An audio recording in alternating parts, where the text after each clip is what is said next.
قبل مشاهدة الفيديو لا تنسوا دعمنا بالضغط على زر لايك واشتراك مع تفعيل الجرس باش يوصلكم كل جديد. تصعيد خطير من الجزائر، هل تستعد هذه الأخيرة للحرب؟ لأول مرة منذ أكثر من 30 سنة عقدت الجزائر مجلسا حربيا بحضور رئيس أركان الجيش الوطني الشعبي سعيد شنقريحة والرئيس عبد المجيد تبون حسب مصادر إعلامية جزائرية.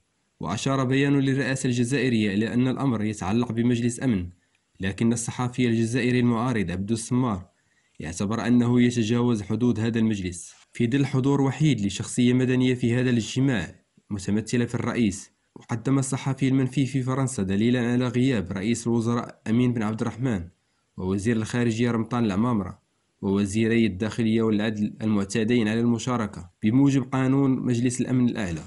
وأكد الصحفي أن المجلس لم يكن مجلس أمن بل مجلس حرب، مؤكدا أن هذه هي المرة الأولى منذ أكثر من 30 سنة التي يعقد فيها اجتماع بحضور رئيس الجمهورية مع كل قادة الجيش الوطني الشعبي.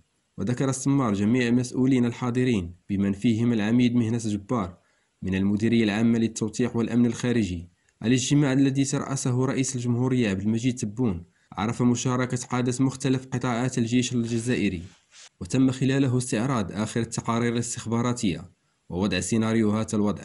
وأشار عبد النبي صبري أستاذ العلاقات الدولية في جامعة أكدال بالرباط إلى أن السياسة الخارجية للجزائر تميزت خلال الفترة الأخيرة بمجموعة من السلوكيات التي يمكن وصفها بالاستفزازية، وذلك إما لمواجهة غليان الداخل أو إعادة ترتيب أوراقها مع هيجان الخارج.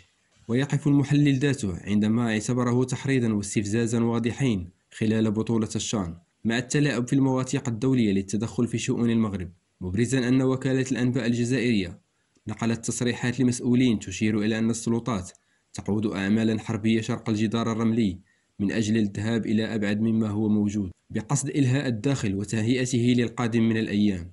كما يكشف المتحدث ذاته أن الرئيس تبون قام بتوجيه 4 رسائل إلى السعودية وقطر والكويت والإمارات دون الإفصاح عن مدلولها وسياقاتها، مبرزا أن حضور رئيس القوات البحرية والجوية في غياب رئيس الحكومة والمدير العام للأمن الوطني ووزارتي الداخلية والخارجية عن الاجتماع يطرح علامات استفهام بشأن الجنون الجزائري. ويردف صبري بأن خلفية الرسالة هي أن هذا الاجتماع جاء بعد زيارة رئيس أركان الجيش الجزائري إلى فرنسا. متابعا، عندما زار شنقريحة فرنسا تم إرسال مجموعة من القادة العسكريين إلى موريتانيا لإعادة ترتيب بعض القضايا الأمنية، حيث كان هناك خوف من انقلاب وشيك. وعن سؤال هل يمكن أن تقع مواجهة مباشرة بين المغرب والجزائر، يورد الجامعي ذاته ما قامت به الجزائر في السنوات الأخيرة من تصرفات عدائية للتغطية على الفشل الذي حصدته، ونجاح الدبلوماسية المغربية يمكن أن يتحول إلى مواجهة مباشرة.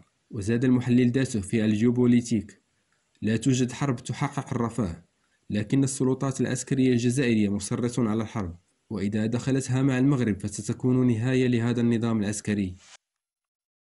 لا تنسوا دعمنا بالضغط على زر لايك وإعجاب مع تفعيل الجرس لتكونوا أول من يتوصل بالخبر.